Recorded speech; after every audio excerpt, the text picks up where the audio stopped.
Bismillahirrahmanirrahim. I welcome you once again in Scope Club CSS class Islamic Studies lecture. Today we are going to discuss important area in terms about answer writing and paper attempting techniques. This exam is exam of computation. ये किसी degree का exam तो है नहीं कि हमने basic level of answer writing mention कर ली और हमारे 50 नंबर 50% नंबर आ गए, हमारी डिग्री हो गई. This exam is exam of competition and every aspirant has to compete even for a single number, क्योंकि सिंगल नंबर भी आपके फ्यूचर को डिटरमाइन करता है, आपके फ्यूचर डिसाइड करता है इन टर्म्स ऑफ एलोकेशंस. तो वो क्या इफेक्टिव आंसर राइटिंग टेक्निक्स हैं, वो क्या value added answer writing techniques हैं जिससे हम एटलीस्ट एक दो नंबर हर एक क्वेश्चन में बढ़ा सकते हैं. तो मैं आप लोगों के साथ वो शेयर करता हूँ आंसर राइटिंग टेक्निक्स और पेपर अटेम्प्टिंग टेक्निक्स. देखिए यार, ये एग्ज़ाम जो है 60 से चला आ रहा है, इसका लिमिटेड सिलेबस है, वही किताबें हैं. मज़े की बात यह है कि क्वेश्चंस भी वही हैं. तो फिर क्या वजूहात हैं कि हम एस्पायरेंट्स जो हैं वो बहुत कम नंबर लेते हैं या 40 नंबर लेके पास हो जाते हैं लेकिन एलोकेशन नहीं होती. तो वो क्या जो 30 मिनट के आंसर में एग्जामिनर डिमांड करते हैं हमसे, वो हम क्या दें ताकि एग्जामिनर सेटिस्फाइड हो जाए कि उसने जो की एरियाज डिमांड की हमसे, हमने वो मेंशन कर लिया. मैं आपको बताऊंगा कि इस्लामिक स्टडीज़ में हम पिक्टोरियल रिप्रेजेंटेशन किस तरह कर सकते हैं. जब हम डिस्कस करेंगे तो आपको बताऊंगा टॉपिक वाइज कि इसमें कौन सा डायग्राम आना चाहिए, इसमें कौन सी पिक्चर आनी चाहिए. तो आंसर राइटिंग से पहले शुरू कर देते हैं कि answer writing basically comprised of 2 main components. लेकिन उससे पहले जो 2 मेन कंपोनेंट्स हैं उनको अटैम्प्ट करने से पहले जो हमें क्वेश्चन को समझना है, आप जिसे कह लें की एरियाज ऑफ क्वेश्चन, पहले उनको समझना है. उसके बाद ही हम बताएंगे कि आंसर राइटिंग टेक्निक्स में जो कंटेंट और प्रेजेंटेशन है या बेसिक आंसर राइटिंग और वैल्यू एडेड आंसर राइटिंग क्या है. हम उस वक्त नहीं लिख सकते जब तक हम कीवर्ड्स को, जब तक हम क्वेश्चन में दिए गए मेन टर्मिनोलॉजी को नहीं समझेंगे. तो पहले चंद बातें डिस्कस करते हैं, उसके बाद मैं आपको बताऊंगा कि कंटेंट को किस तरह प्रेजेंट करना है और किस तरह एनालिसिस करनी है और किस तरह एग्जाम्पल्स, किस तरह पिक्टोरियल रिप्रेजेंटेशन देनी है. आंसर राइटिंग को समझने के लिए चंद एरियाज वो डिस्कस करते हैं. नंबर 1, जब आपके पास क्वेश्चन पेपर आ जाए, उसमें 8 क्वेश्चन दिए होते हैं, आपने हर क्वेश्चन को एक रीड देनी है. एक मरतबा रीड करो, दूसरी मरतबा रीड करो, तीसरी मरतबा रीड करो. Reading question is very condition for effective answer writing. जब तक हम क्वेश्चन को प्रॉपर रीड नहीं करेंगे, हम उस पर्टिकुलर क्वेश्चन का आंसर नहीं दे सकेंगे. उसके बाद आपने क्या करना है, की टर्म्स को पढ़ना है. की टर्म से मुराद ये है कि वो जो एग्जामिनर हमसे पूछता है, illustrate, examine, elucidate, enumerate, comment, discuss in detail, define, critically evaluate, इन की टर्म्स की मीनिंग हमें आनी चाहिए. पहली जो मैंने बात की कि क्वेश्चन को रीड देना क्यों ज़रूरी है, उसका लॉजिक ये है कि जब आप क्वेश्चन रीड करेंगे तो आपको पता चल जाएगा कि क्वेश्चन की डिमांड क्या है, क्वेश्चन के डायमेंशंस क्या हैं. ये नहीं है कि हमने इस्लामिक सिविलाइजेशन का लफ्ज़ सुन लिया, ओहो जितने भी जहन में बातें आती हैं आप लिख डालो. ये एग्ज़ाम जो है ना, ये 30 मिनट के आंसर में हमें बताता है कि आपने क्या नहीं लिखना. हम तो बड़े फिलोसोफर बन जाते हैं, हम स्कॉलर्स बन जाते हैं. इस्लामिक सिविलाइजेशन जो चीज़ आ जाए इस्लामिक सिविलाइजेशन के ऊपर हम वो लिख डालते हैं. ये एग्जाम हमें ये बताता है, इसकी ब्यूटी यही है, इसका क्रक्स ये है कि हमने 30 मिनट में क्या नहीं लिखना. जब आपने क्वेश्चन को रीड दे दिया, उसको आप अंडरलाइन करें जो की एरियाज है. फॉर एग्जाम्पल एग्जामिनर ने क्या पूछा है, characteristics of Islamic civilisation, underline कर दें. या पूछा है रोल ऑफ इस्लामिक सिविलाइजेशन, उसको अंडरलाइन कर लें. या पूछे हैं एलिमेंट्स ऑफ इस्लामिक सिविलाइजेशन, उसको आप अंडरलाइन कर लें. या आप उसको सर्किल लगा लें, एक रेड पेन आप जब एग्जाम में जाएं वो आपके साथ हो, ताकि आपको प्रोमिनेंट चीज़ नज़र आ जाएगी जो आपने क्वेश्चन अटैम्प्ट करना है. ये हो गई. उसके बाद हम डिस्कस कर रहे थे की टर्मिनोलॉजीज़, कि आपको पता होना चाहिए कि एक्सप्लेन का मकसद क्या है. एक्सप्लेन से मुराद ये है कि एग्जामिनर चाहता है फुल डिटेल्स, एग्जामिनर चाहता है सेटिस्फैक्टरी डिटेल्स जो उन्होंने पूछी है. एक्सप्लेन का मकसद ये होता है। Discuss in detail, discuss in detail का मकसद ये होता है कि आपने उस टॉपिक के बारे में हर एक चीज़ डिस्कस करनी है, डिटेल वाइज डिस्कस करनी है। प्रीवियस एक क्वेश्चन आया हुआ था, discuss in detail the characteristics of Islamic civilisation. अब इस्लामिक सिविलाइजेशन की जो कैरेक्टरिस्टिक्स हैं हर एक बंदे को पता है कि Islamic civilisation is based on monotheism, it is perennial in nature, it is open in character, it is well balanced, it is universal, it is based on rule of law, it is based on equality, सबको पता है। अब क्या करना है आप लोगों ने, हर एक की एक्सप्लेनेशन देनी है, डिटेल। ये आपका हो गया डिस्कस इन डिटेल। उसके बाद कभी कभी होता है इलस्ट्रेट। इलस्ट्रेट का मकसद ये होता है कि आपने एक्सप्लेन भी करना है चीज़ों को, और जहाँ पे डायग्राम ज़रूरी है, जहाँ पे पिक्चर्स ज़रूरी हैं, वहाँ पे आपने इलस्ट्रेट करना है उन चीज़ों को, आपने एग्जाम्पल्स भी देने हैं। उसके बाद अगर आ जाता है क्रिटिकल इवेल्यूएट। क्रिटिकल इवेल्यूएट का मकसद ये होता है कि आपने उस चीज़ पे क्रिटिसिज्म करना है, लेकिन पॉजिटिव क्रिटिसिज्म, किसी पर्टिकुलर ऑथर का रेफरेंस देके। उसके बाद एनालाइज। एनालाइज का मकसद ये होता है कि आपने चीज़ के प्रोज एंड कॉन्स देने हैं, इन डेप्थ एनालिसिस करनी है हर एक चीज़ की, आर्गुमेंटेशन करनी है, डिबेट जनरेट करनी है। तो ये चंद कीवर्ड्स से बहुत सारे हैं, आपने गूगल पे सर्च करने हैं और उनकी मीनिंग एग्जामिनर क्या चाहता है।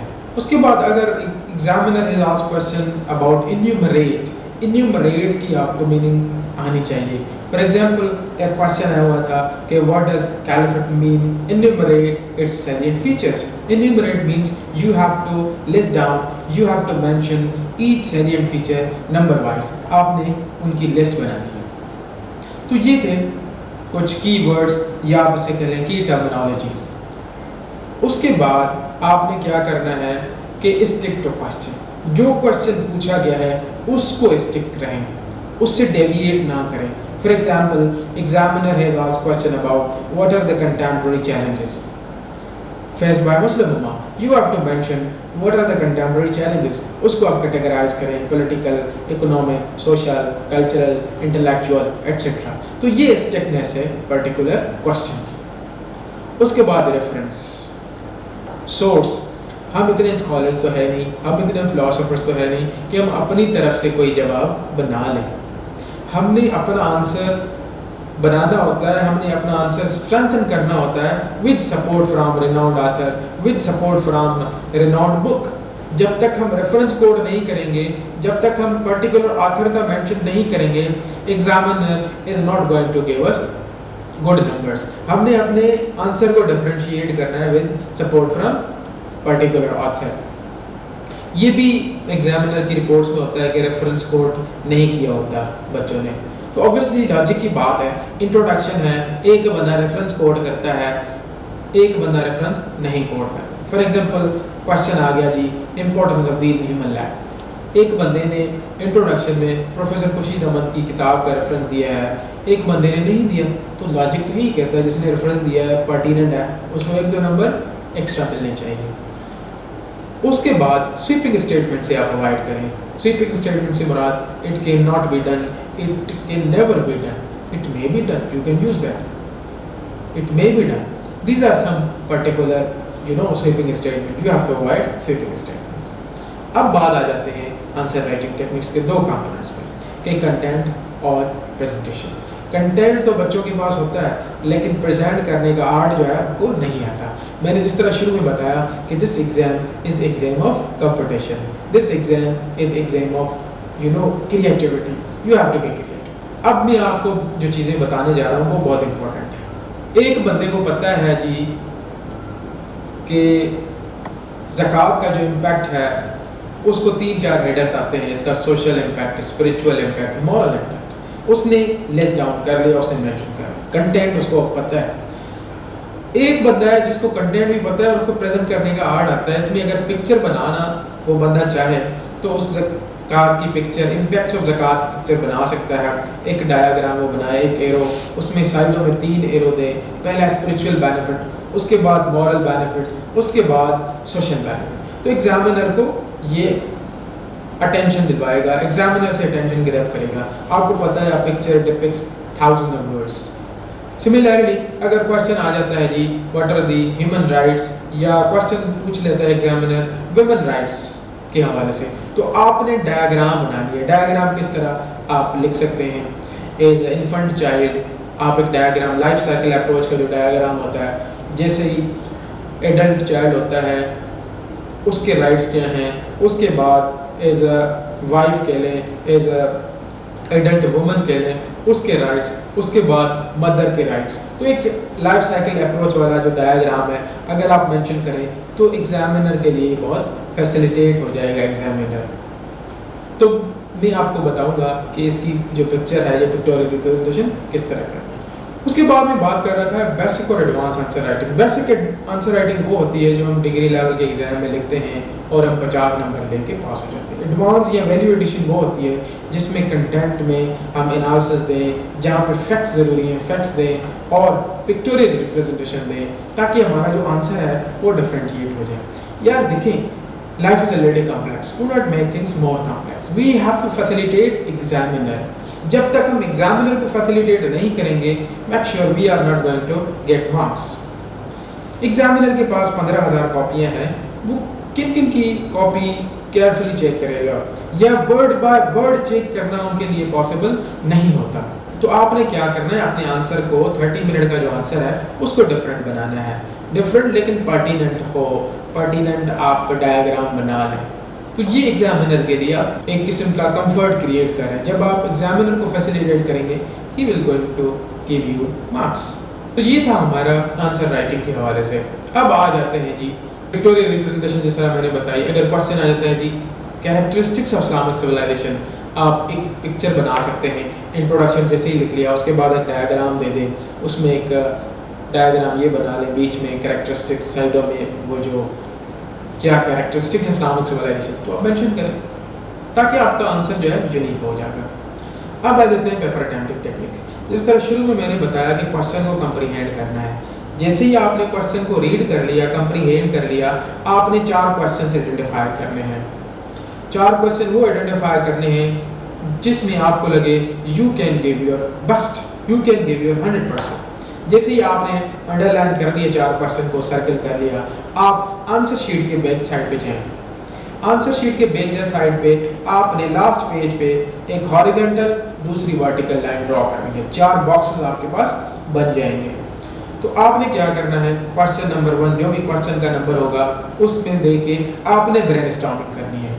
ब्रेनस्टॉर्मिंग से मुराद ये है, देखें ये होता नहीं है कि हमने जो चीज़ें पढ़ी हैं, जो हेडर्स हमें याद हैं, एग्जामिनर ने वही हेडर्स पूछ ली हैं, एग्जामिनर ने वही क्वेश्चन पूछ लिया। ये नहीं होता। अगर इस तरह होता तो कंपटीशन एग्जाम ना रहता। You have to manoeuvre your writings over there, क्योंकि ये एग्ज़ाम जो है ना, नर्व का एग्ज़ाम है। इसको कहते हैं एग्ज़ाम, प्रेशर का एग्ज़ाम होता है। जिस बंदे ने प्रेशर हैंडल कर लिया उसने मतलब सक्सेस अचीव कर ली उस 30 मिनट में, उस 3 घंटों में। आपने जैसे ही हॉरिजॉन्टल वर्टिकल ड्रॉ कर लिया, आप ब्रेनस्टॉर्मिंग करें। फॉर एग्जांपल क्वेश्चन आ गया जी मुस्लिम उम्मा contemporary challenges. Question number 1 Muslim उम्मा कंटेम्प्रेरी चैलेंजेस में आप लिखें political, economic, social, cultural, intellectual. उसमें अंडर हेडिंग्स आप दे दें। फिर पॉलिटिकल में आप दे दें weak democracy, weak institutions, authoritarianism, monarchy etcetera. Economic system में आप दे दें इंटरेस्ट का कॉन्सेप्ट दे दें, आप दे दें रैम्पेंट पॉवर्टी, आप दे दें करप्शन, अनएम्प्लॉयमेंट। ये आप हेडर्स बना लेंगे। उसके बाद इसी तरह 4 क्वेश्चन की ब्रेनस्टॉर्मिंग कर लें। इसकी वजह मैं आपको बताता हूँ। शुरू में इतना प्रेशर नहीं होता, जब हम लिखते जाते हैं पता नहीं होता। उस वक्त हम अच्छे एडजेक्टिव्स, अच्छे फ्रेजेस, किताबों का रेफरेंस कोड करना वो हमसे भूल जाते हैं। तो आपने क्या करना है, शुरू में 20 मिनट, आधा घंटा ब्रेनस्टॉर्मिंग करके 4 क्वेश्चंस की हेडिंग्स आपने बना के रखनी है, ताकि फिर आपको प्रेशर ना पड़े।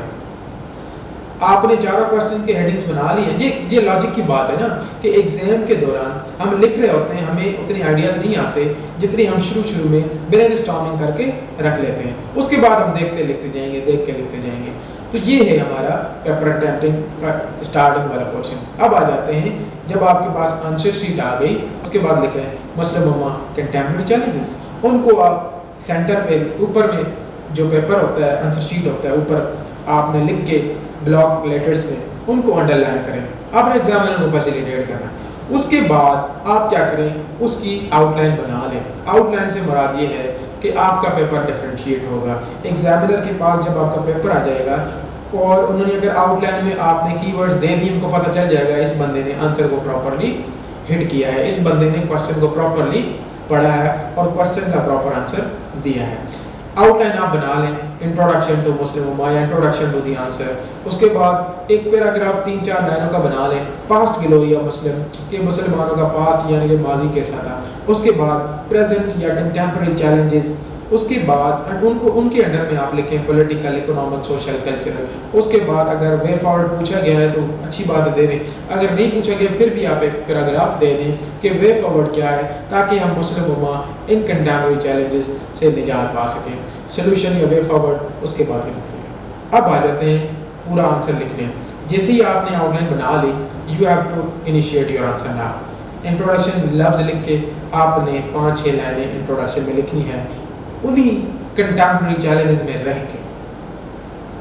उसके बाद अगर आपको कुरानिक वर्स आता है, अगर आपको अहादीस आती है, तो आप इंट्रोडक्शन से पहले, इंट्रोडक्शन स्टार्ट करने से पहले ऊपर आप जो है ना ब्लू मार्कर से या ब्लैक मार्कर से लिख के उसको बॉक्स में बंद कर दें। एक विजिबल चीज़ नज़र आ जाएगी एग्जामिनर को। अगर आपको इकबाल का शेर आता है मुस्लिम उम्मा पे, सबक फिर पढ़ सदाकत का, अदालत का, शुजाअत का, लिया जाएगा काम तुझसे दुनिया की इमामत का, तो ये एक चीज़ एग्जामिनर को अपील करेगी। उसके बाद आपने पहली हेडिंग दे दी इंट्रोडक्शन, दूसरी हेडिंग दे के इंट्रोडक्शन वर्ड आपने लिखा उसको डबल लाइन दे के अंडरलाइन करें, विजिबल हो जाएगा एग्जामिनर के लिए फैसिलिटेट हो जाएगी एग्जामिनर। उसके बाद number 2 pass glory of Muslim, उसको अंडरलाइन करें 2 लाइनों के साथ, 3-4 लाइनें आप उसमें मेंशन कर लें। उसके बाद व्हाट आर कंटेम्प्रेरी चैलेंजेस या कंटेम्प्रेरी चैलेंज लिखिए, उसको डबल लाइनों के साथ अंडरलाइन करें। उसमें आप लिखें पॉलिटिकल चैलेंज, ए पॉलिटिकल चैलेंजेस, उसमें जो चैलेंजेस हैं, बी इकोनॉमिक चैलेंजेस, उसमें जो चैलेंजेस हैं, C cultural challenges, D socio political challenges, आप कह लें सोशल चैलेंजेस, इंटेलेक्चुअल चैलेंजेस। उसके बाद आपने क्या करना है, वे फॉरवर्ड अगर पूछ लेते हैं तो आप दे दें, नहीं पूछता फिर भी आप उसके बाद आप कंक्लूजन दे दें। कंक्लूजन में अगर कोई कुरान का आयत या अहादीस या कोई किसी फेमस जिस तरह इकबाल का शेर है कोई, तो वो आप दे दें, क्वेश्चन को प्रॉपरली कंक्लूड करें। So this was all about paper attempt. Thank you.